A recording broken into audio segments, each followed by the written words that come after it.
Welcome back to the Daily Thunder podcast. I'm your host, Ryan Woods. I am joined by Daily Thunder beat writer Brandon Rabar. Brandon, how are you? I am fantastic. Ready to talk about an exciting Thunder trade deadline. Absolutely. And Brandon, we're not alone tonight. We have a special guest back, calling him back up from the bullpen. It's our good friend, Spencer Davis. Spencer, how are you? I'm doing great. Happy to be here to do a little deadline show. Wish there would have been, more to talk about from today with the Thunder, but the Miami pick was nice, and there's plenty of stuff league wide. Let's start there. Brandon, what were your thoughts on the trade Oklahoma City made with Miami? Well, at first, I'll be completely honest. I watch the NBA all the time, not just the Thunder, but all NBA, and I'm feel like I'm pretty in tune with all teams. But as soon as I saw it, I had to Google who KZ Okpala was, and I'm not even sure if I'm saying that right because I've only read it, but I haven't heard it. That was my first thing. I was like, who is this? But then once I saw the pick protections and what happened there, I think it was a great trade for the Thunder. I mean, you go from a pick that was most likely going to be like 25 to 30 next year. Now, all of a sudden, you're looking at 2025 or 2026.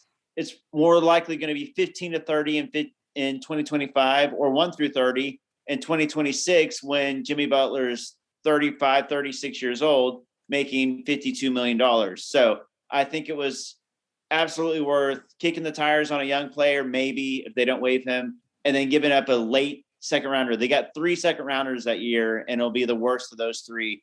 It's a smart little trade, but it could end up being the difference of getting like the number 27 pick or the number 16 pick. That's a great move. Spencer, I think your text to us right after was, I'm bummed we only have 2 first-round picks next year.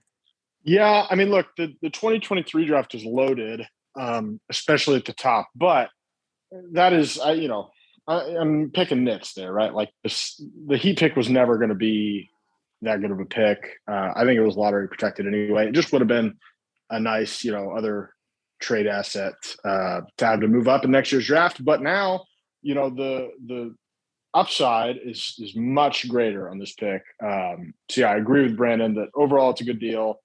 But if it was perfect, I do think that the Thunder over the next year should be trying to get more, darts to throw at the 2023 draft dartboard.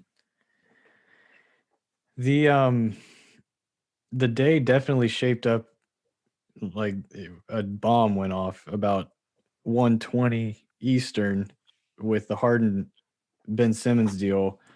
But then it got kind of quiet the last like 15 minutes, which sometimes it does. And then usually, those last, 2 to 3 minutes, even before and just a couple minutes after the deadline, usually there's quite a few announced deals. And I kept waiting on the Oklahoma City did find someone to take Kenrich Williams, and they did find someone to take Mike Muscala, and they didn't. And I will hand up. I think keeping those guys, if they're going to play them, is bad business for their intentions this year for the pick that they have. Like, nothing is more important. We've said this so many times, but nothing is more important than their own pick, regardless of the Clippers picks, like the Clippers pick this year and down the road. Like, the one you can control is your own, and this felt like kind of a letdown that they weren't able to move off of those guys. I know that a lot of fans love those guys, and they are like, they're quality dudes. That's the problem. Like, they're quality players, and they bring a lot to the locker room. So what were y'all's thoughts on those 2 guys surviving the deadline? I wasn't surprised by Mike Muscala only because he's hurt right now. And I'm not sure, after the All-Star break, is he going to get the ankle surgery? Is he going to play? That made sense. I feel like they wanted to keep one of these 2 guys. They value them so much. as like locker room, vet experience, leaders. They're both such quality guys, like you said, on the court, but off the court as well. You're right. Anytime they play those guys, like plus minus, the Thunder, perform pretty well when either or both of those guys are on the court. And then you put those two guys with SGA, Dort, and Giddey, it's actually a really competitive team, which could hurt the Thunder in the long run. So will we see the Thunder, sit them out more games than the last part of this season? I'm not sure. Play fewer minutes. As far as Kenrich Williams goes, again, a fan favorite, also an organizational favorite. They love him, and he said himself he wants to retire here. And look, if the Thunder are a playoff team in another 2 years, 3 years, and these guys are still around, they can help. Obviously, they'd be great bench role guys. They absolutely would be. So I get it from that standpoint of wanting to keep them around. But with Kenrich, he really felt like maybe it was an opportunity lost, as much as I'm happy to keep them, because it feels like they could have got some value out of him, because there's not many guys making $2 million this year, next year, for all these teams that are cap strapped that want to do something in the playoffs. You can't get a guy as good as Kenrich Williams for $2 million. So it felt like there's a chance to take on a bigger contract, a worse player, and give out Kenrich Williams and maybe get a late first-round pick or a protected first-round pick. But again, I get keeping them as well. So, but it does seem like a little bit of an opportunity lost, because it could end up hurting your pick more than anything else. I think a few weeks ago I would have agreed with you, and I still do in a lot of ways, but it's just not something that I'm particularly worried about in terms of, like, we all love Kenrich. He's a really good role player. And he's a winning player, but he's not really going to move the needle that much, right? And I know the margins are thin, like 1 or 2 extra wins could really end up being costly. But I think that what the Thunder showed, the organization showed last year, is that down the stretch, they're kind of willing to do what it takes to play the game, right? To play the lottery game. Every team does it. Houston hasn't played John Wall all year. You're going to start to see Orlando and Detroit and other teams like that, and Indiana and Portland, especially, like in San Antonio, apparently, like all these teams are going to start sitting guys after the All-Star break, or, playing guys in short rotations. And Oklahoma City is going to do that too. And so at the end of the day, I'm confident that, the cushion that the Thunder have built up on a lot of those teams, and, just the math is going to even out here, where, the Thunder's record is a little bit better than what their net rating says it should be. I think you're going to start, and especially for as long as Shea is out for the next 2 weeks, it's going to be really hard for this team to string together wins. I know they just won 3 in a row a little bit ago, but there were some other circumstances there. I mean, look at the last game that the Thunder played against the Toronto Raptors. It was not close, and so that may have played into this a little bit. But Aleksej Pokusevski, who didn't even play in the previous game, and Teo Maledon, who's been one of the worst NBA players over the last 2 years, period, both played more minutes than Josh Giddey. Okay, that's probably not going to happen every game, but to me, that's a signal that, they're not just going to let the Thunder front office is not just going to let this team string up enough wins to where it takes them out of the top, 4 or 5 in the lottery. Like, I think everybody is still aligned on what the goal is, and the fact that Kenrich and Muscala are still here, I don't think that changes much. They're about to head out on a 3-game road trip. They get the James Harden, Joel Embiid 76ers for their first dance together. Are we for sure that James will play tomorrow night? No. In fact, I'd be surprised if he does. I mean, he's been nursing this hamstring, which I think is at least partially. I know, but it's at least like a little bit real, right? Like, he did have a hamstring last year. They're going to ease him in to keep up appearances regardless. Right. That's what I think will happen. I think that he'll end up not playing just because, the first day after he's traded, after he supposedly had a hamstring injury that he plays, he'll probably sit that one out and then play the next one, is what I would guess. Well, and he did have the hamstring last year. But and the other thing is that Kyrie, I'm acting like he's still in the Nets. I don't know. Are they? Is Joel's healthy right now, right? I mean, Yeah. as far as we know. So I mean, but they've been playing well even without Simmons these last few weeks. Oh So, yeah. Philly's a solid team. So I Yeah, mean, they're good. Maxi's solid. Almost Thunder player Tobias Harris has been playing really well too. So between Embiid and Harris and Tyrese Maxey, also almost Thunder player, should have been a Thunder player had not Mike Muscala hit a game-winning three for no reason in the bubble. Then they got some good players. Sorry, I just went to dark place, so I was thinking about that Mike Muscala. Hey, if it makes you feel any better, Brandon, there's no way Presti would have taken the player that we all wanted him to take anyway, so it wouldn't have mattered. True. Oklahoma City then goes to Chicago, who, despite some injuries of their own, that team is so explosive. And shout out Billy Donovan. Yeah. And then they go. That's a back-to-back, and then they go to New York to play the Knicks, the lowly Knicks. That'd be a nice night to sit Dort. That might be a nice night to do a few different things. So Josh getting minutes restriction, right? Yeah, totally. So Spencer, we were talking before we jumped on here about Houston. They did some things today that made us think they might pass Oklahoma City, or they at least could. Yeah. What are your thoughts on what Houston did today? I mean, look, I think Houston and even to a lesser extent Orlando are catchable. I mean, the instinct, because of what happened last year, and not necessarily at the end, but although I guess at the end with what happened in the Clippers game, but the instinct is to look, in that 5, 6, 7, 8 range to figure out, okay, who's going to catch Oklahoma City? When I think there's still a chance that OKC can move up into that 3 or 2 spot. Those teams have shown a little bit of signs of life here. Orlando's won 5 of their last 10. Detroit has lost 6 in a row, but I think before that they were playing better.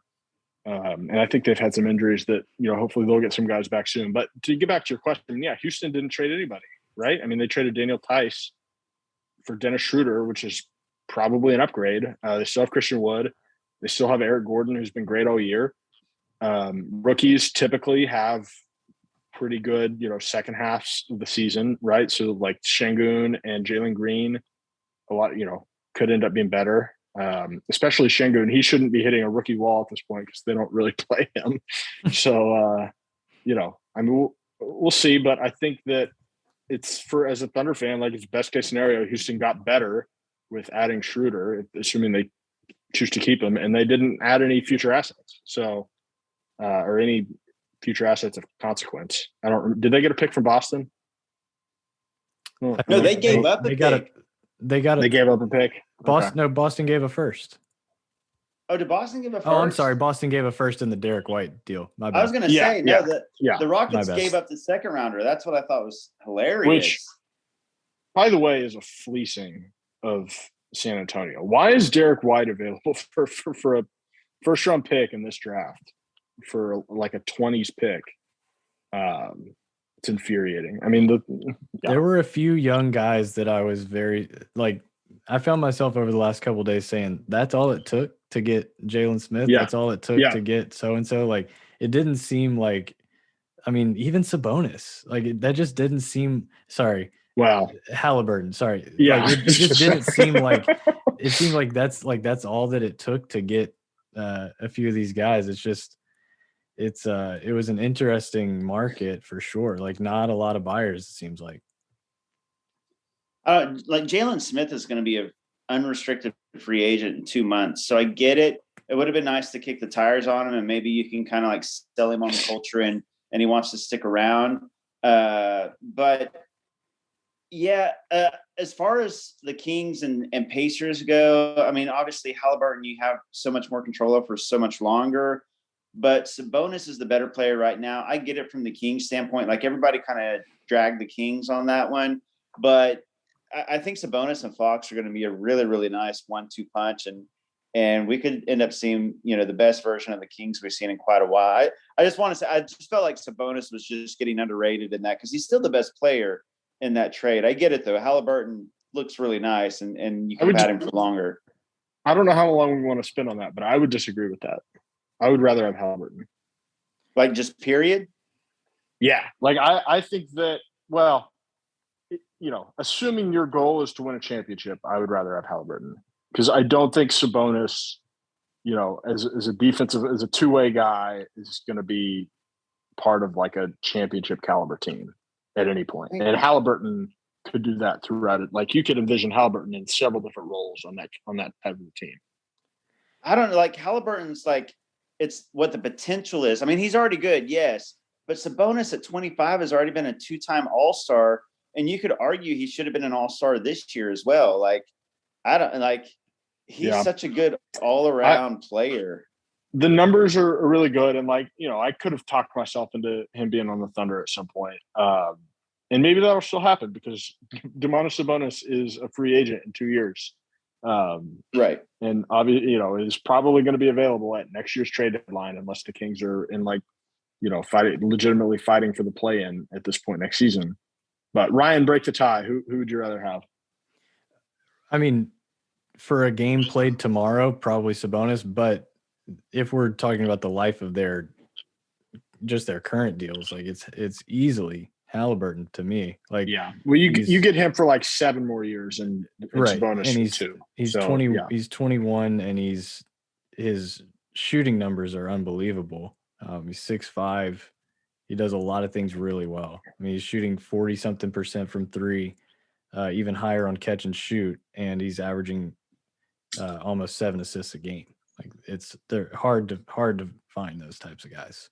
And he did all that not necessarily in a great basketball environment. Totally. That's a great point. Like it's I think he's on his way to being really good. And I like as soon as the deal happened, like the King, like I think it's important to like separate the fact that like the Kings got dragged yesterday not because Sabonis is bad. The Kings got dragged yesterday because they gave up a guy that just is never available. Like guys like Halliburton are never available for. Who the last one to get traded was? It was James probably Harden? our friend James. Yeah, about 10 years ago. I mean, there's probably been, and James is gonna. I'm not saying Halliburton's gonna be that good, and I don't think you are either. But yeah, I mean, he's awesome, and the killer is that he wanted to be there.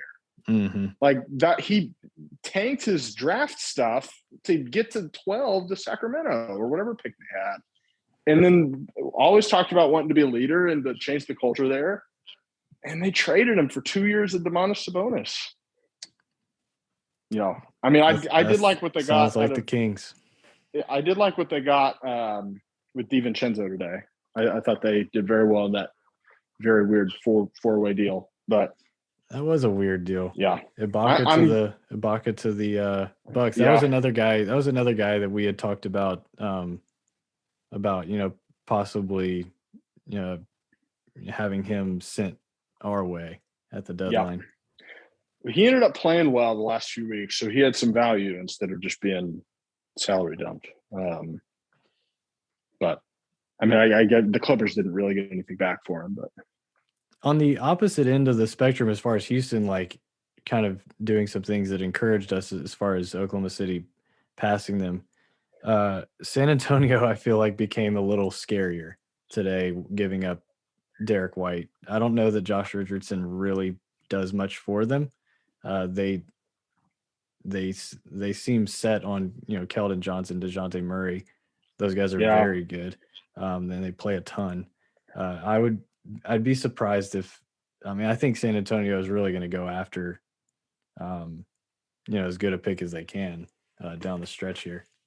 Has Lonnie Walker been good? I mean, he's another guy that has had some hype in the past.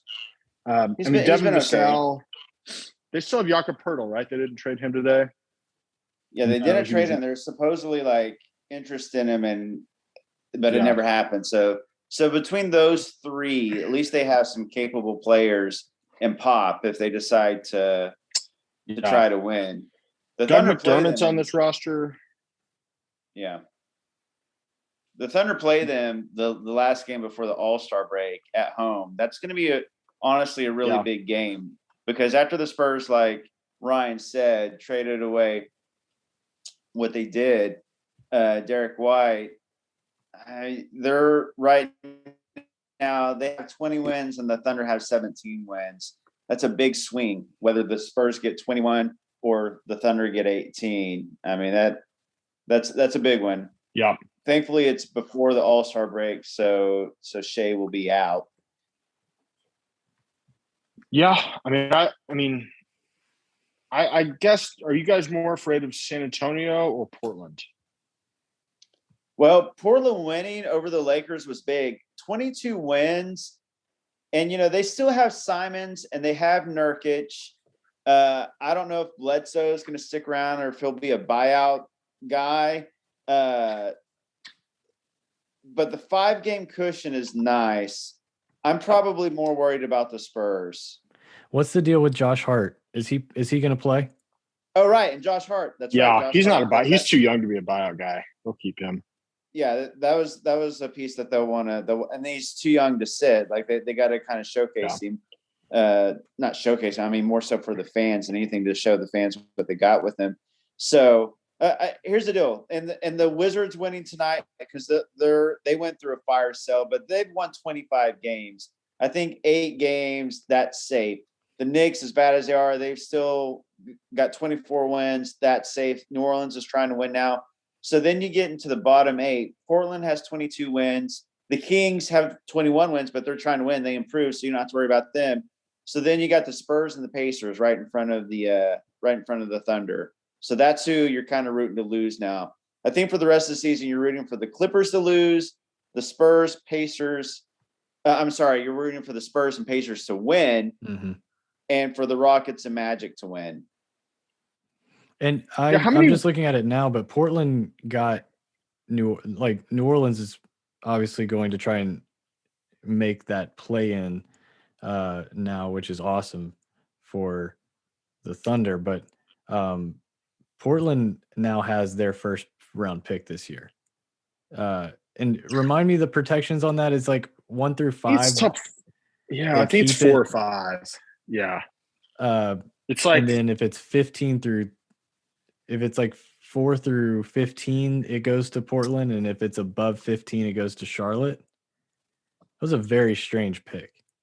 Yeah, it's very strange. A lot of weird pick machinations. But as it sits right now, that pick is 9th. So right now, Portland's sitting at 8 and 9.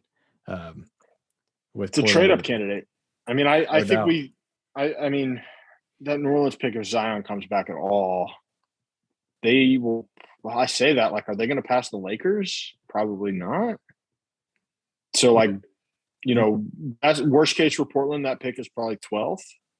Well, I don't really. You just have to worry about the play. It totally depends on the play-in.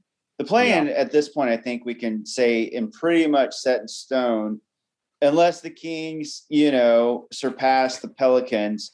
It's going to be the Wolves, the Clippers, the Lakers, and probably the Pelicans. So then it just depends on who wins. Because if the Pelicans win, they're in the playoffs, and then they're not a lottery team anymore. So it really just depends on that play-in tournament. The Kings are only 1 win back of the Pelicans. Yeah. I'm going to look at their schedule strength to see who has I feel like the Pelicans might have the tougher schedule. Let me look and see if that's right. It's hilarious. Those are, I would say, they're 8 last. They have the exact. They had the exact same. Exact same schedule. Exact same schedule. Exact same schedule strength. Now, New Orleans does have 2 more games left, so that's helpful. They have a couple more chances to pick up a win. It's funny that those are in my opinion, the 2 worst run NBA franchises over the last 2 years, basically since the Zion pick. I can't think of anybody that's been worse run than those 2 teams, and they're going to end up fighting for the 10 seed. It's pretty funny. Yeah. The Pacers have the 3rd easiest schedule remaining. which is nice. That is a blessing. Yeah. That's I mean, big. They do have Tyrese Halliburton and Chris Duarte, and maybe Miles Turner comes back and plays this season. And our old friend Isaiah Jackson that I remember a couple of us he was killing it before he got hurt. I have forgotten about that name. let's do a couple minutes. I had no idea he was on the Pacers. Let's do a couple minutes on because this is the first time we've had Spencer with us since right before the season started. So give us your couple feel like you like big wins personally from the draft and ones that you feel like I already got that wrong. Oh God, I would need to pull up my board, those draft boards that we made. I just saw. I was looking through Houston's box score from tonight and just saw Garuba's name at the bottom, and that one made me chuckle because I was very excited about him as well. We were all in Garuba. He can't get any play time at all. I mean, he ended up going to a bad spot, right? He did. They don't really play him. They don't play either of their centers. I believe I ranted on this podcast right after the draft about how good of a night Houston had. Like they got Şengün and they got Garuba and Josh Christopher. I was so frustrated. Well, on that note, I think my biggest miss was definitely having Jalen Green and Jalen Suggs ahead of Evan Mobley. I was the only one of the three of us who had that. That's just that's just wrong. I mean, Ryan got it right. Brandon got it right. Yeah. Evan Mobley is you could tell me Mobley's better than Cade, and I wouldn't argue with you. But I think that's a very clear top two. Scotty Barnes, I would say, is third, and we all had him either fifth or sixth. That I'm willing to forgive a little bit because nobody really had him scoring like he does, or like he has been. I mean, I had Tre Mann 35th. That's pretty rough. What have your thoughts been so far this year on Tre Mann? Man, he's so much fun. I'm a little bit hesitant to just kind of go all in on him because I still don't really understand what his functioning role is on a really, really good team. And if the Thunder draft Jaden Ivey next year, what does Tre Mann do? The other thing that I would love to see from him is more like relocation stuff or like running off screens and getting his 3-pointers off that way. Because I think that the off the dribble stuff is nice, but that, with Shea and Giddey and the other, theoretically the other guys that are going to be handling the ball on this team in the future, depending lottery dependent, obviously, there's just not going to be a whole lot of dribble usage for Tre Mann. I don't think, unless he explodes. But if he can run off screens, I mean, that unlocks a whole new thing. Could he be the Reggie Jackson? Could he be the lead ball handler off the bench? I mean, he's improved as a passer, I think. But Reggie was better at that, and not really as. I mean, Tre's definitely a better shooter than Reggie was at that point in his career. But yeah, I mean, I don't hate the role classification. I mean, their games are different, but I mean, shoot, wasn't Reggie like a rookie or second year guy when he won the Memphis series for Oklahoma City? I mean, Tre Mann's going to be in his fifth year by the time we're playing in a series that big, probably against Memphis again. But I think that was 2014. So Reggie got drafted in 2012. That's still the funniest, most ironic thing ever is that the Thunder drafted 3 Hall of Famers back to back to back, and then they needed Reggie Jackson to score 1 billion points in Game 5 to beat the freaking grit and grind Grizzlies. Can you give me a break? He saved their bacon. I'll never forget that. I still did. I mean, I think a lot of Thunder fans, quote unquote, hate Reggie Jackson. I do not. I've never put him in that category because of that Memphis series. Tears of joy, Do you not remember how he left? I don't care. He had starting point guard on his shoes. He wrote that while he was still on the team. I don't care, Brandon. And he was healthy and doing these 360 dunks in front of his teammates and saying he couldn't play that night. That was don't care. That was the pettiest. That was one of the pettiest things I can remember. He was nursing some type of ankle injury, and the day it was trade deadline day, right? And or maybe like the day before the deadline, and he left his like media scrum after practice, grabbed a ball, and like did a windmill off 2 feet. I'm not saying I ever want him back.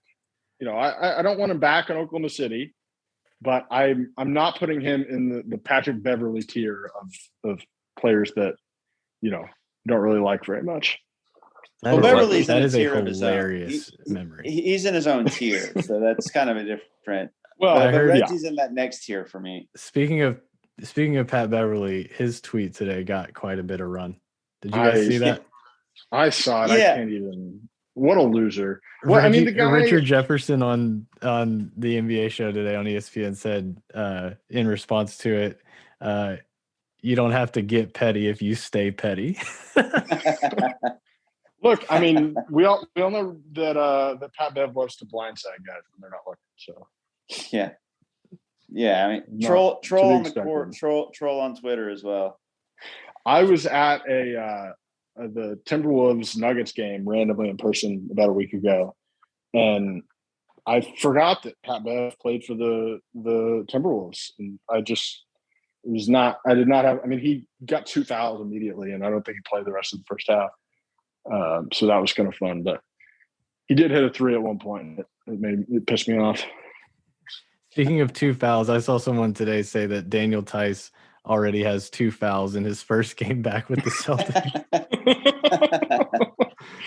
So funny. Oh my God. Twitter was good today. Twitter was good last night after that Portland LA game. I mean, I wish more people had been watching it, but the All-Star player draft thing today was just phenomenal content. Yeah. That's when the NBA really separates itself. Like there's nothing like watching players have to like choose their either friends or at the moment like frenemies based on what's happening in the league. Well, and it's always Kevin right Durant, around the deadline.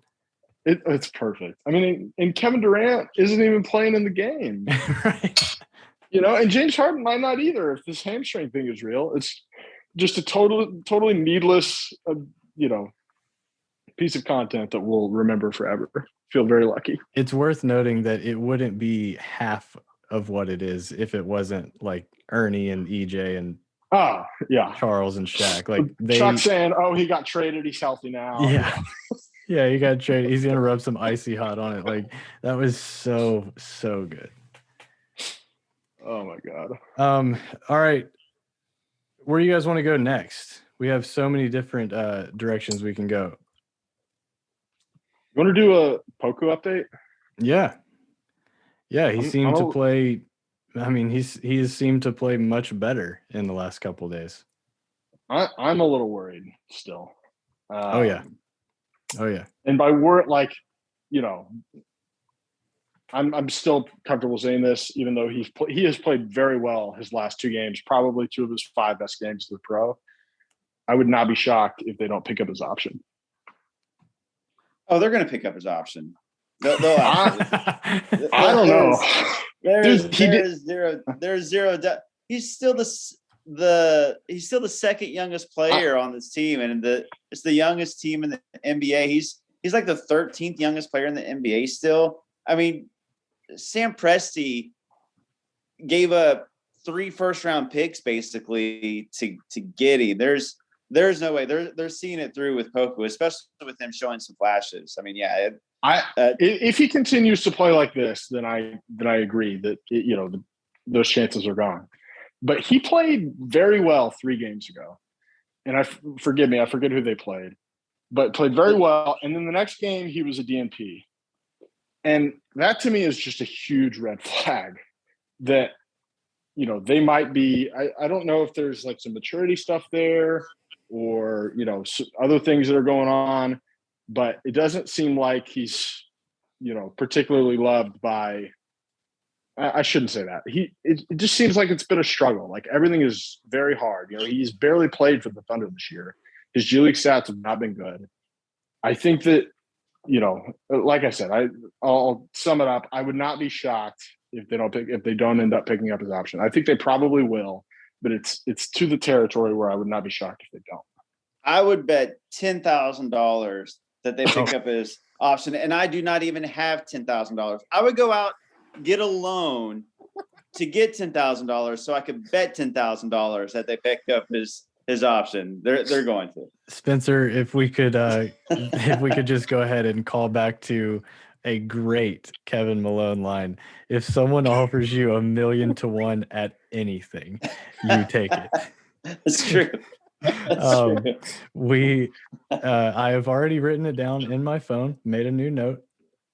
Brandon Rabar, OKC is 100% picking up Poku's option. Yes. And we might have to make a gentleman's wager here on this show regarding. Okay. I mean, what do you think, Ryan? I mean, what, like the whole forget the last 2 games. The Poku experience is not going well. It's not. No question.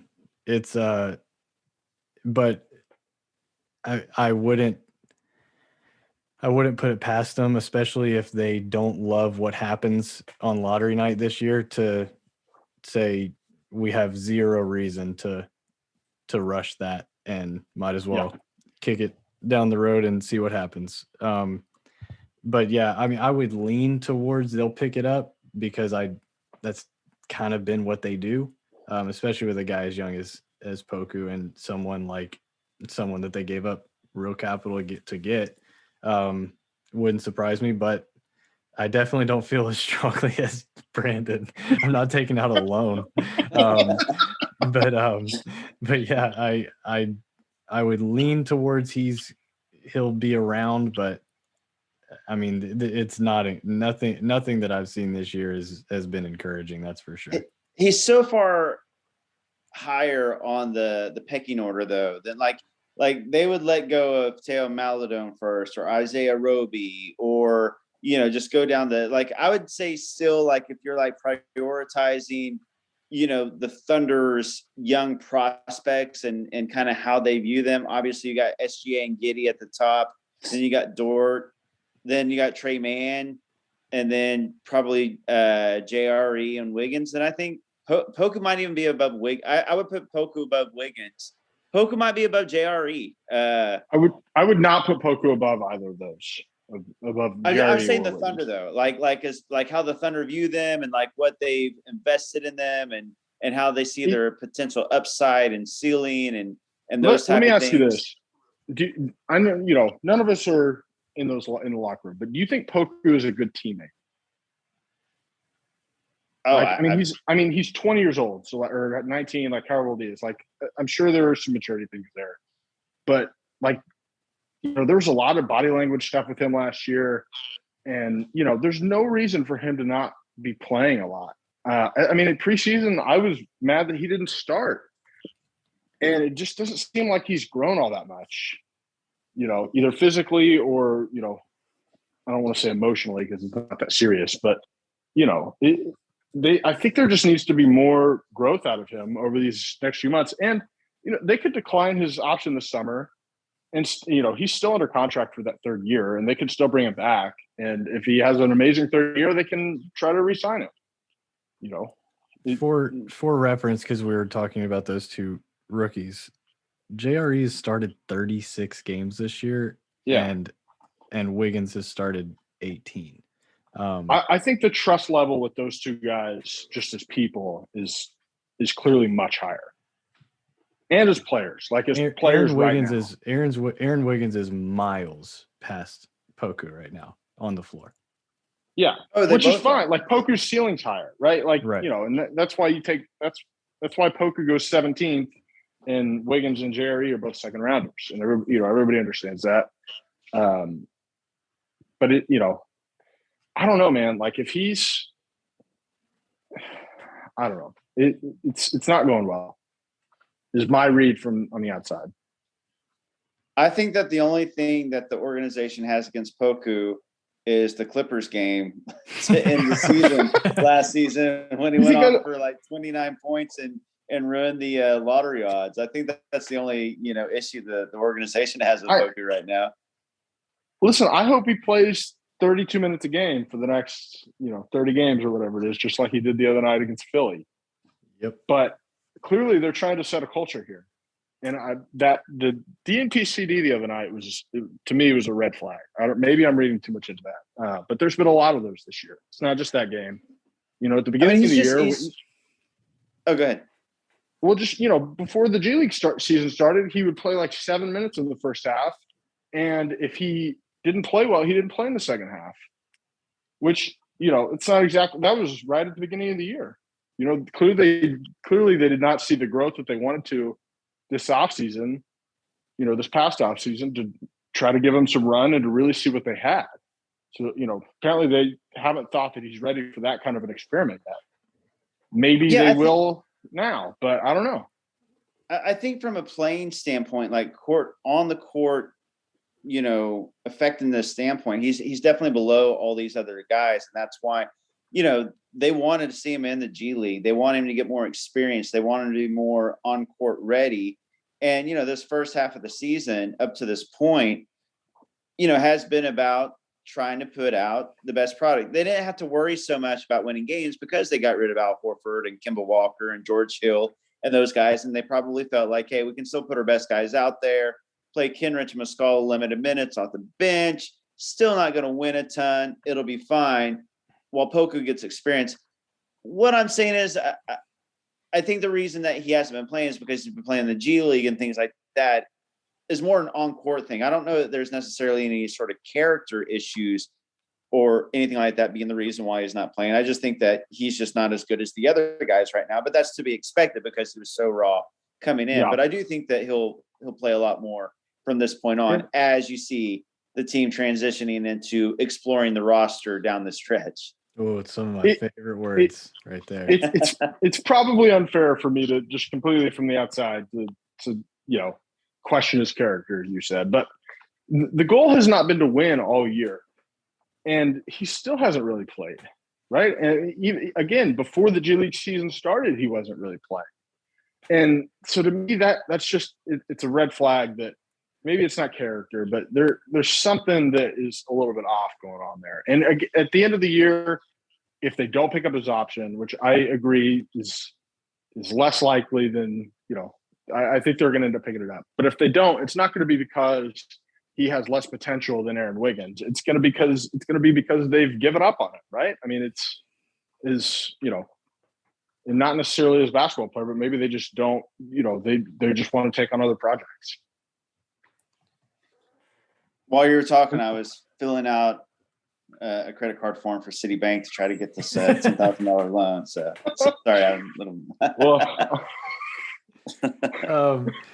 Okay, let's go to let's finish up on some prospects that you like, Spencer. You spent in your new job. You've spent quite a bit of time studying college basketball, so I feel like you're even more certainly more qualified to talk about these guys than me.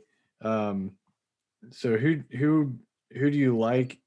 Who do you not like? Let's start with let's start with the top. Let's start with your top four. And if you have an order, go ahead and give it to us. The top two are for sure in order. Well, it's a tier, and I think it's still Jabari 1 and Chet 2.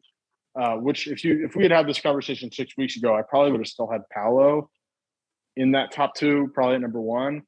But his efficiency is starting to worry me a little bit.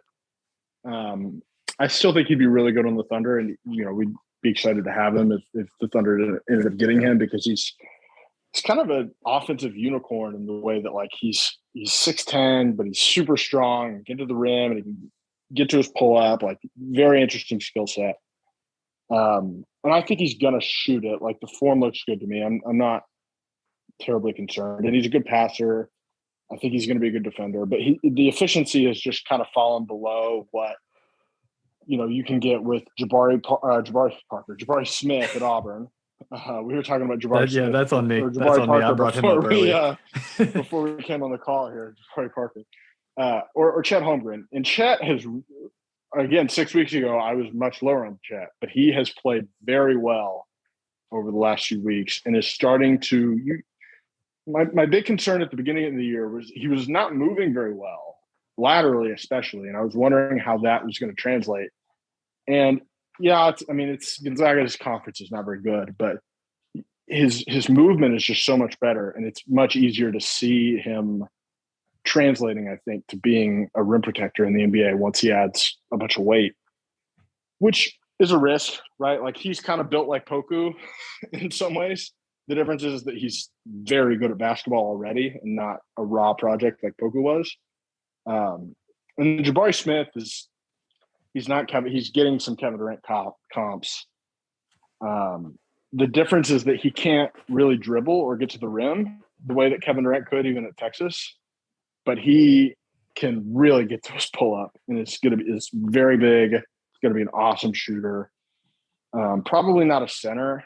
I'm not sure that him or Paolo are like going to be able to play the 5 really, unless you're going small ball like JRE plays small ball 5 or Baisley plays small ball 5 for the Thunder.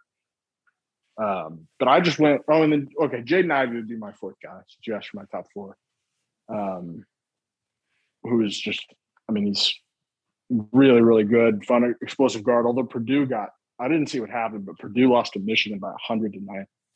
I don't really know what happened there, but he's awesome. He's super fast, really good in transition, just a great combo guard that can play above the rim and would be a good fit next to Shea, I think. But I think those are the consensus top 4, right? Like you guys wouldn't throw anybody else in there? No, for me, it's easily those 4. I've got it, Jabari and Chet in their own tier. And then I finally pulled the trigger and put Jaden Ivey above Paolo for me. Yeah. I'm just, I know that the Thunder need a big, but they also need just the best talent and the best shooting. And if it's just a big board without the Thunder in mind, I'm just more confident in Jaden Ivey's going to be a better pro than Paolo would be. I just don't know. I know that Paolo's going to be solid at the very least. He's going to be a solid player. But if we're looking at like star potential, ceiling, upside, I don't see it in Paolo as much as I do Ivey. So I've got Ivey 3rd. And then I'm still, if Shaedon Sharpe comes out, I'm still very, very high on Shaedon Sharpe if he does come out. AJ Griffin is sliding up there as well. So I've got AJ Griffin and Sharpe in that next tier. Yep, I agree. I would be very happy with any of those 6 for the Thunder. I would probably put Sharpe 5th, which is dangerous, right? Because like you look at some of the recent history of these, high profile high school kids with a lot of pedigree, like BJ Boston, was a top 5 guy entering his draft. He ends up going, I think, the 50s to the Clippers, and now he's really good. He's a great prospect for the Clippers, but he's not a top 5 pick. So like you could take Shaedon Sharpe, and that's what happens, or for that matter, like Hamidou Diallo, similar set of circumstances at Kentucky, 5-star guy, and they're going in the 2nd round. He's been a pretty good pro, but not somebody that you would want to take in the top 5. Right. Or you could get somebody who is just an amazing athlete, and a great shooter. Like that, he would be 5 for me on the Thunder's board. Same. Is Same. Keegan Murray too old? Yeah. I think so. That's what I thought. I mean, I don't know. He fills it up. For what the Thunder, like they do not draft older college players besides JRE and Aaron Wiggins. And look, those were 2nd rounders. I think they used the 2nd round as like, hey, these are going to be solid role players no matter what. The upside is limited. But look, JRE and Wiggins came in and they're NBA ready. Yeah, they're not going to be stars. They're better players than Poku right now, but Poku's got the higher upside. And I think that's how the Thunder look at older players. But there's a reason why they drafted Poku, the youngest player in his draft, and Giddey, the 2nd younger player in his draft, back to back. Yep. Spencer, what do you think happened to Jaden Hardy? He's not. I mean, I haven't watched a ton, but I'm just kind of relaying, what I've been reading. He has never really defended at any level, and so that's an issue. and he just hasn't been very efficient in the G League this year. I think he's actually been better recently, but again, Jaden Hardy's another guy that, like, if he doesn't play in the G League this year, if he follows the Shaden Sharp path, he's probably like a top 6 pick, right? And so that is a little bit scary. If you're thinking about taking a guy like Shaden Sharp, who we should mention is not officially in this draft yet, but I think the reading between the lines expectation is that he will be, but it's a little bit unclear. But yeah, Hardy dropping out is a bit of a bummer. I'm not a big Johnny Davis guy. Me neither. I don't see it with him. Yeah. Like, I think he could be really good, but he's not a fit on the Thunder. I think the Thunder, this other guard needs to really be just an awesome athlete, in my opinion. And that's Jaden Ivey and Shaden Sharp. Which is why Jaden Ivey is just a dream prospect. He's so much that, I mean, we've all kind of said it to each other over the last couple of weeks, but like, he's everything in a guard that Oklahoma City currently doesn't have in his explosiveness. It's crazy. Yeah.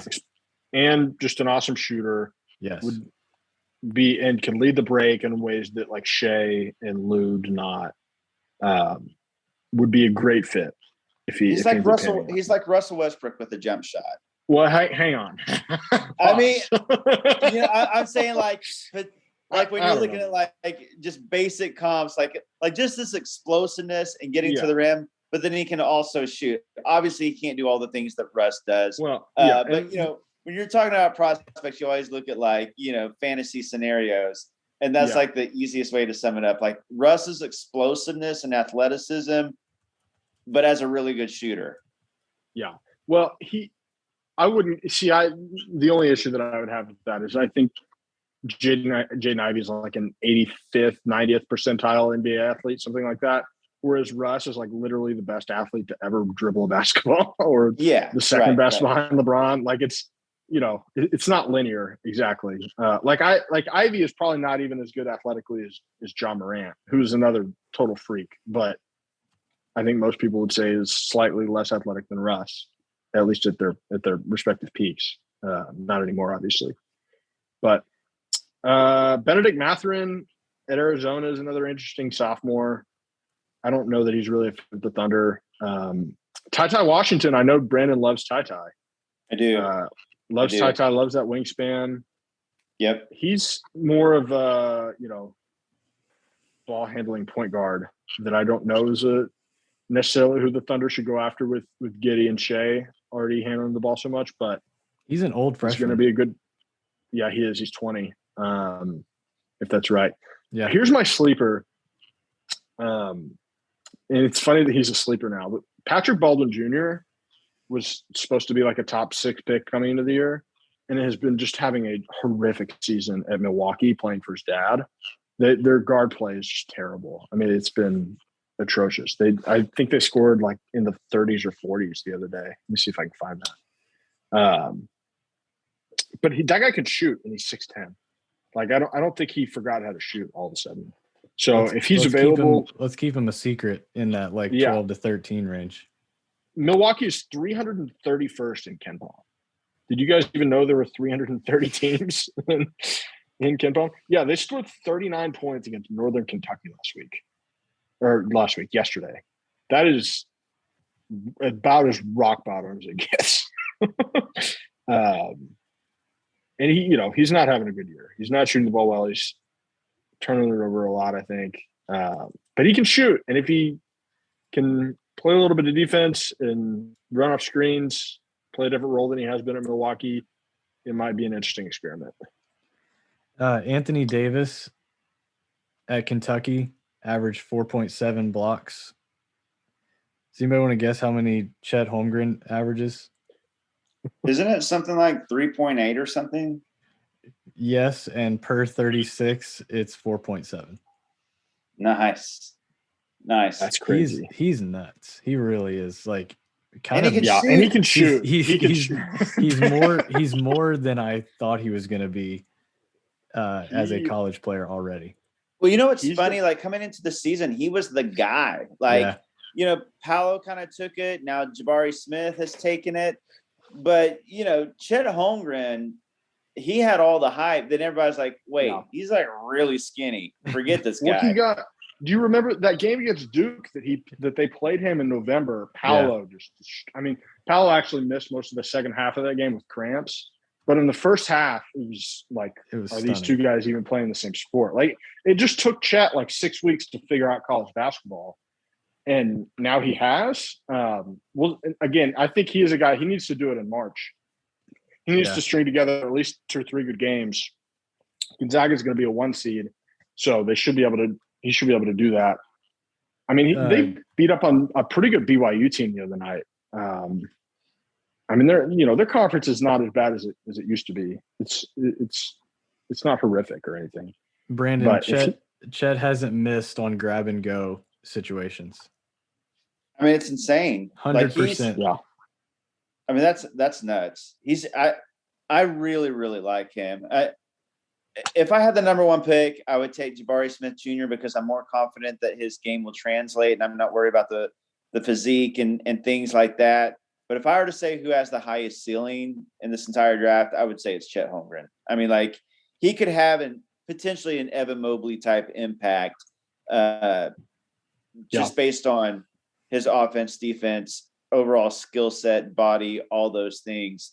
So I would be really, really tempted to take Chet number 1, but I would probably go the little bit safer, but still really, really high ceiling round of Jabari Smith Jr. But I wouldn't be surprised if Chet ends up being the best player in this draft. The guys I'm most excited about by far and away are those 2 and Jaden Ivey. But the good thing is I feel like there's 6 guys I would feel really good about the Thunder taking, and that's like we've discussed, Jabari Smith Jr., Chet, Paolo, Jaden Ivey, Shaedon Sharpe, and AJ Griffin. So, I mean, when you get to 6, I mean, that's where the Thunder picked last season. And that, to me, gives you like a little leeway. Like, I'm not going to freak out if the Thunder don't get a top 4 pick, even though that's where you want to be, just because I feel comfortable about a couple other guys possibly having a really high ceiling. We haven't talked about AJ Griffin. Am I the only one that's really high on AJ Griffin? Brian actually talked about him off air before you joined us. We like him. I think there's some athleticism concerns. Is that right, Ryan? I don't want to take your words. Yeah, I described it as like he seems like he has very heavy legs, like not in a good way. Like he's always being closely guarded. And that's just in the good plays. Like, that's in me watching highlights. It feels like he's a little slow. I love the fact, like, if he wants to come shoot in the mid 50s from 3 on my team, go all day long. You come on over, brother. But I do feel like it's if you want him to do anything else, especially at the next level, I'm kind of concerned, but I'm hand up. Like, that could change quickly. Like, maybe I just haven't watched enough, but like what I've seen of him, it looks like off the dribble, like a struggle sometimes just to get by guys that are like flying at him, like guys that he should just blow by. You know what I mean?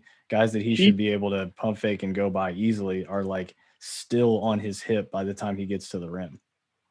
He's going to be a guy that is a very much a perimeter player. Like tonight against Clemson, he took 7 shots. 5 of them were threes, and he made 4 of them. Like, he can have bigger games than that. Like, I mean, that'll play. 4 out of 5, it's 80%. That's more than a passing grade as a 3-point shooter. But I think he had almost 30 the other night. But then the next game, that they lost against Virginia, it was much quieter. So it's a little bit up and down with him, which is fine. He's a freshman. But I would differ a little bit with Brandon in that, like, if AJ Griffin is the highest pick that the Thunder have this year, I think that's a failure. Because I don't think that he's like necessarily has all-star potential. I mean, maybe he does, but I see him more as like a very, very high-level role player, which frankly is, and maybe we're about to have a fight, but like, frankly, that's how I see Josh Giddey. So, I don't want to. I feel like Brandon's gonna. We don't have our cameras on, but I feel like Brandon might be about to put down another $10,000 here. Well, I will say I was higher on Josh Giddey before the Thunder, way before the Thunder ever drafted him. So I've been a Josh Giddey guy for a long time. So I'm not going to fight you just because he's the Thunder player now. I'm just going to fight you because I've been high on Josh Giddey for a long time. No, I don't think it's any coincidence that, night after night after night, we're seeing Josh Giddey's name mentioned with LeBron and LaMelo Ball and Russell Westbrook and all these guys. I'm not saying he's going to be as good as those guys. He's not going to be as good as those guys, but consistently he's just putting up numbers at this age and at this stage in his career that, just from an all around skill set, like baseline, his rebounding and playmaking are already special. And his scoring is coming around quicker, I think, than anybody saw coming. And his IQ, work ethic, all those things. I just think that combination. Is he going to be an all-star? I don't know. I don't know if he'll even be an all-star. Maybe, maybe not. But I'm just saying, like, if he is a role player, we're talking like supreme level type role player. Like, so, and if you get that with the number 6 pick, that's great. Just because number 6 pick is volatile unless you're picking in the top 3 or 4. Even then it can be volatile. So if you pick somebody who, like, at this point is doing what Josh Giddey's doing, and he's the second youngest player in the NBA, it's such a huge win. Now back to AJ Griffin. I'm with you. Actually, I agree. Like, when I look at like the superstars in this, I still think you want one of those top 4 guys. I'm even a little bit worried about Paolo. Yeah. But because I view AJ Griffin almost like I view Shaedon Sharpe and Paolo, I just think there's a drop off after AJ Griffin. Like, that to me is like when I would get worried.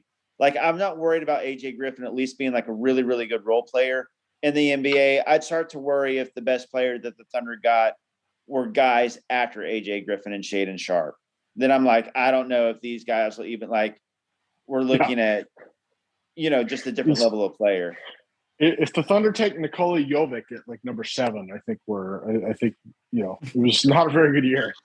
Right. It's not worth it. No, I agree. I just want to quickly talk about Giddey for another minute here because I kind of slandered him there.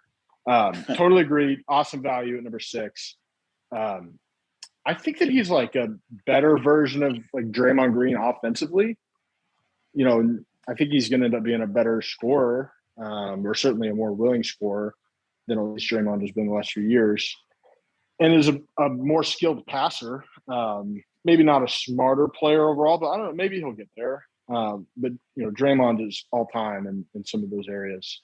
But defensively, which is another area where Draymond is like one of the best ever, Josh is going to be like struggle to be average. And I don't like the shooting. I'm not that convinced that it'll ever be awesome. If he can get to where it's, he's shooting like 35% from 3, then like that's probably a win, but it's probably not an all-star unless he's like the 3rd best player on a team that wins 57 games, right?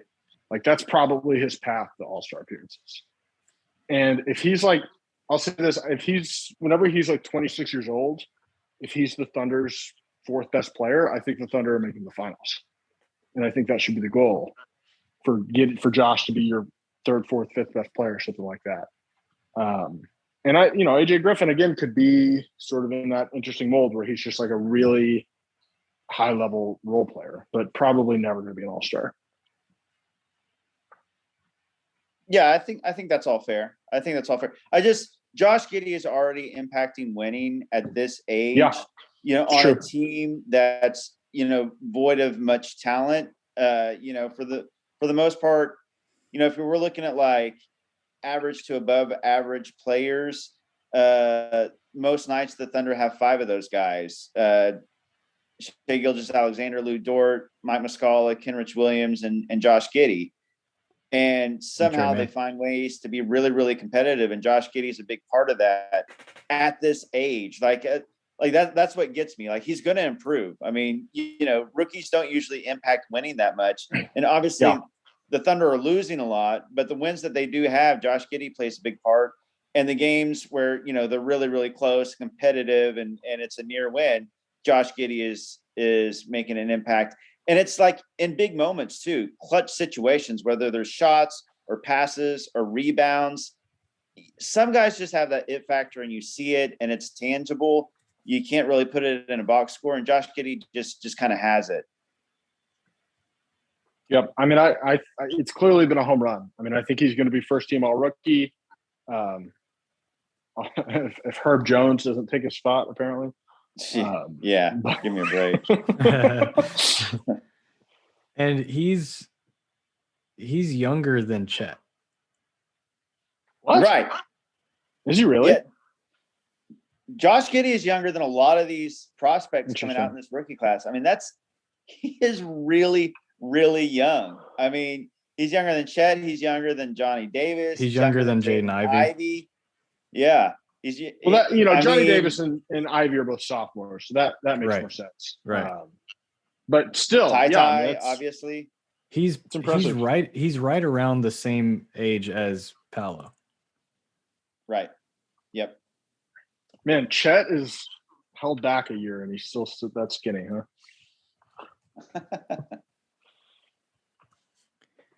1 second. I'm gonna make sure I give you the right thing. Yeah, Josh Giddey is 1 month older than the Paolo. Yep, 1 month. Oh, were you doing the same thing? It's the same exact thing. 1 month and 2 days. Yeah. I mean, that's very, very telling. Like, because we talk about these rookies, like, what they need to improve on, what they need to work on, and like what you see the potential possibly being. Josh Giddey's already like making an impact and winning right now, the same age or younger than a lot of these guys. It's crazy. I think it's very, very, very hard to project the ceiling of Josh Giddey right now. Like he's just so freaking good. The athleticism thing is just, and maybe because we haven't really seen it, right? Like, I'm not going to be the 10,000th podcaster to compare him to Joe Ingles, but like, that's probably the best player the NBA has had in recent years with his like athletic profile, right? And Joe Ingles was really, really good, and I think Josh Giddey will be better than what Joe Ingles has been. But is that an all-star? Is that a superstar? I mean, we haven't seen it. I mean, I will say this, like, superstars so many times are gauged by their shooting ability and their defensive ability, and those are the two biggest question marks on Josh Giddey right now. So, along with the athleticism, like you said, like, right, it is kind of funny. Dunk it? Like, does he have cool dunks or not? No? Okay, no. Right. But you see, he's just so crafty. Like, he finishes at the rim. I hate to say sneaky athleticism because we all know, the connotations of that. But he doesn't seem athletic. Like you said, we've talked about his athleticism, but he seems to beat a lot of guys off the dribble. He's able to attack and finish in small spaces around, defenses that you wouldn't expect, whether it's a spin move, a drive. He's such an interesting, fascinating, different type of players. And I think that's why it's kind of hard to gauge. Like, you watch him playing and you look at his weaknesses and you're like, how is he already so good? Like, how is he this good? But it's because of all the things that he does well. He does really, really well. And there's a lot to be said about court vision and IQ and playmaking. I mean, I want it to be on the record that if Josh Giddey had lower hips and an ass, that Spencer would think he's going to be an all-star like 10 times over. Let it be known. The high hips is really a concern. I'm not going to comment on the other. It's a legitimate, like that. Like, but, in all seriousness, that's a legitimate thing. The high hips is a concern. His handle sucks, right? Like, it's, he can kind of get by guys sometimes, but usually it's if he has a running start coming off the screen, right? Like, for the most part, when he's getting to the rim, that's what's happening. He's running off the screen, he's catching the ball, and he's using his eyes to, divert the defender, and he gets to the rim, or it's in transition. And I agree with Brandon. He's a very good finisher at the rim. I think he uses his physicality very well, which playing in New Zealand or Australia very much helped him with that, because that's a grown man's league. But yeah, man, like the high hips thing is not great. I don't want to say I wish he was shorter, but in some ways, like, if he could get a little bit lower to the, if he could get a little bit lower center of gravity, I think it would help them a lot. But I'm not exactly Drew Hanlon out here. Like I hope he makes 7 All-Star teams. Like I don't know. I hope I'm dead wrong, but like we just haven't seen it. Well, before we go, Spencer, you have to say 2 nice things about Josh Giddey. I just come on. I just said, can I say some nice things about the 2023 draft class? Sure. Because I don't know when I'm going to be on again. Probably closer to the draft. The 2023 draft is where we should be focused, in my opinion. Victor Wembanyama, Scoot Henderson, Dariq Whitehead, I think that's how you say his name, and Amari Bailey are all in next year's draft. All those guys, frankly, might go ahead of anybody in this class. Especially if I'm confident saying that Wembanyama and Scoot would go 1-2 in this draft class. And frankly, may have gone 1-2 even if you loop in last year's class. I mean, they're from all indications are that those 2 guys are on a different level. Yep. Now, Mobley, maybe Mobley or Cade are in there, but I think for sure those 2 guys, if you could pick, if the Thunder get the number 1 overall pick and they could take any draft prospect in the entire world, regardless of age, it would be one of those 2 guys. And so I think the goal here, we all want to get like 2 top 5 picks in this draft if the Clippers would cooperate with us for the last 30 games here. So, but I think the bigger prize is in 2023, which is a little scary because, if you don't hit then and you don't hit this year, then like you're probably going to have to trade Shea, which would suck. But I think that is the path to getting like a bona fide superstar is tanking 1 more year, having the best possible odds for the 23 draft, because that's where the MVPs are. And we could see a dumping of those future picks in order to ensure one of those deals. Yes. But we saw it last year. I mean, the Thunder couldn't move up from 6 to 3. So, yeah, if all goes well for those 2 guys, over the next 16 months, however long it is, like you're probably not going to be able to trade for them. At the same time, somebody traded Luka Doncic and 2 other teams passed on him completely. So who knows? But I think those 2 guys are special. Last year's draft, the top of the draft were considered so elite. It was so hard to move up from 6 to the top 2 or 3. I think that, I'm sure the Thunder really, really wanted Mobley by all appearances and for good reason. I do think those 2 guys that you're mentioning in the 2023 draft will be too hard to move up for, more than likely, unless they just want to absolutely, unload the entire package. Which might include Shea, by the way. Yeah, I was just about to say.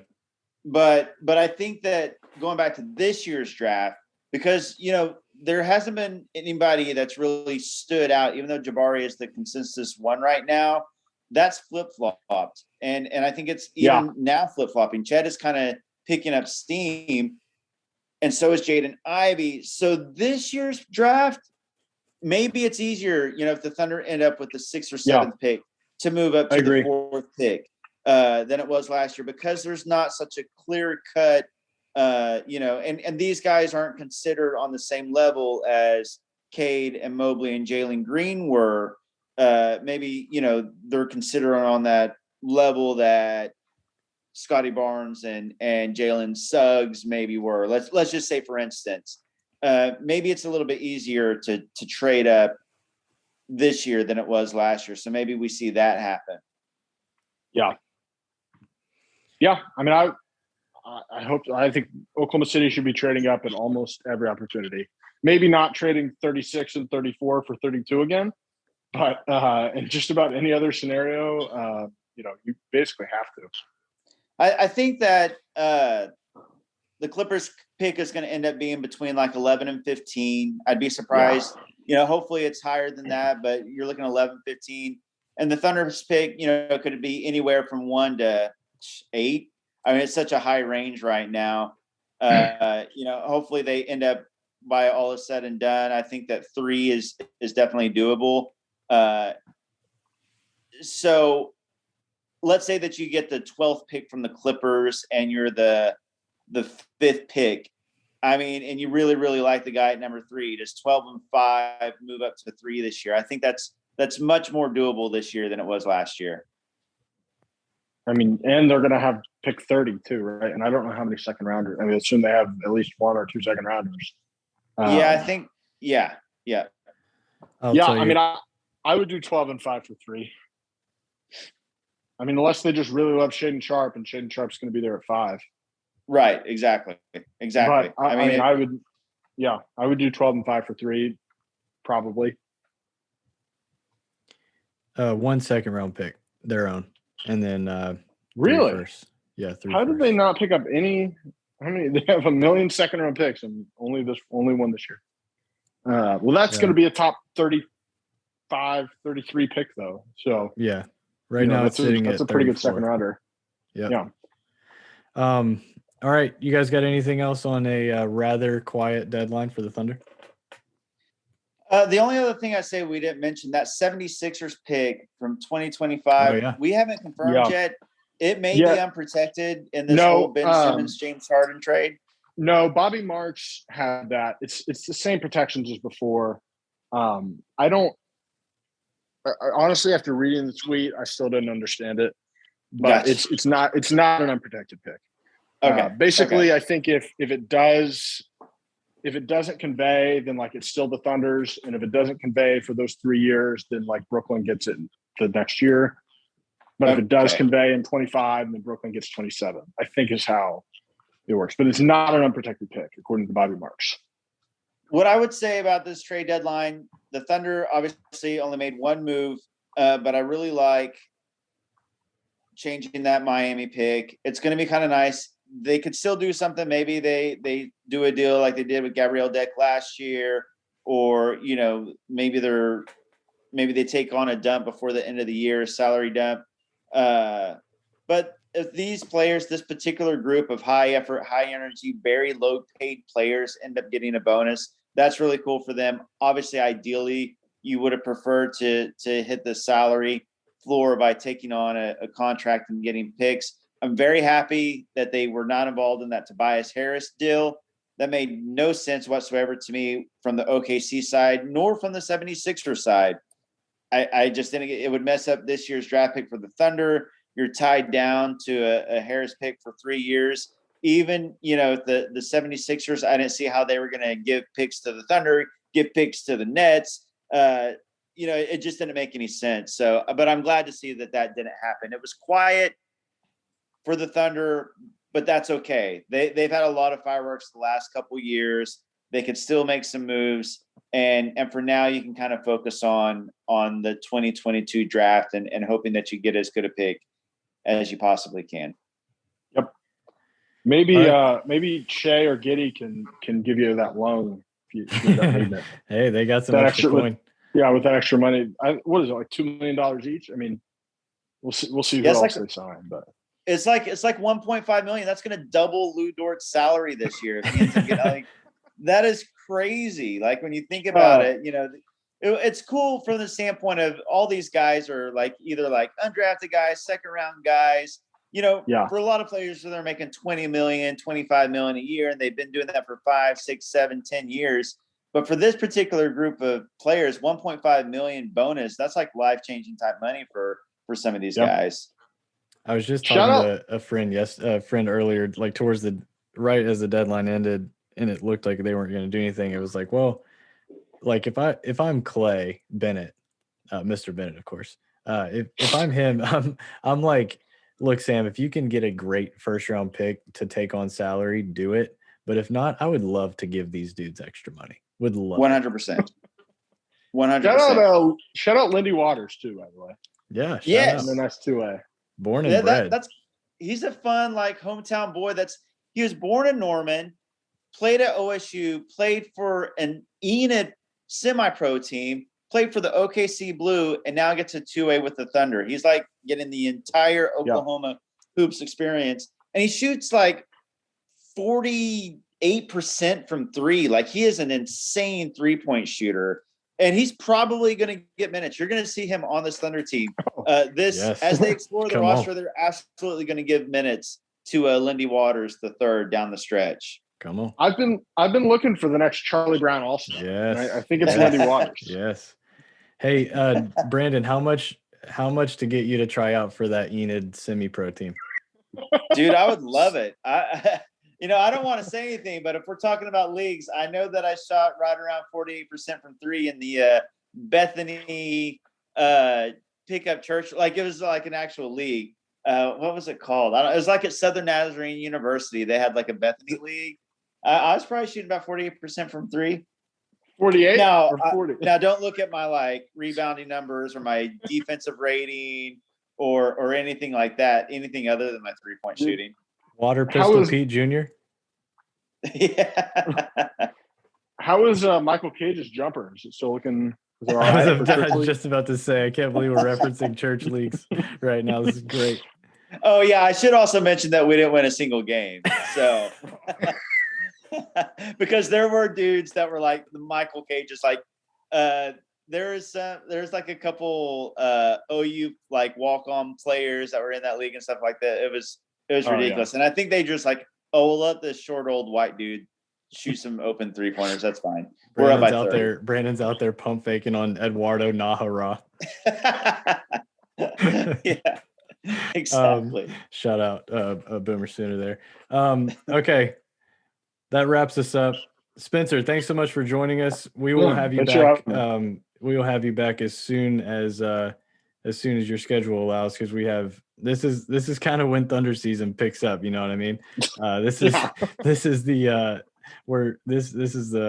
time of the year. So, Brandon, thank you as well, man. Absolutely, it was fun, guys. All right, Bless. Thunder fans, thank you so much for listening. We will be back very soon with some more updates on this Oklahoma City Thunder season and the NBA season. Thanks so much for listening. Have a great rest of the week. We'll talk to you soon. Hey, Hoop Heads. We appreciate you listening to this episode of Daily Thunder. Be sure to check out other NBA pods on the Hoop Heads Podcast Network, including Cavalier Central, Nuck If You Buck, 305 Culture, Spanning the Spurs, #Lakers, Motor City Hoops, X's and O's NBA Breakdown, LA Hoops, The Wizards Hoops Analyst, At the Buzzer, and Lakers Fast Break. There are also coaching-focused podcasts, Thrive with Trevor Huffman, Beyond the Ball, the CoachesMaze.com podcast, Players Court, Bleachers and Boards, The Green Light, and Courtside Culture. Oh, and don't forget the network's flagship, the Hoop Heads podcast, hosted by Mike Klinzing and Jason Sunkel, and featuring the best minds in the game, from its grassroots to the NBA.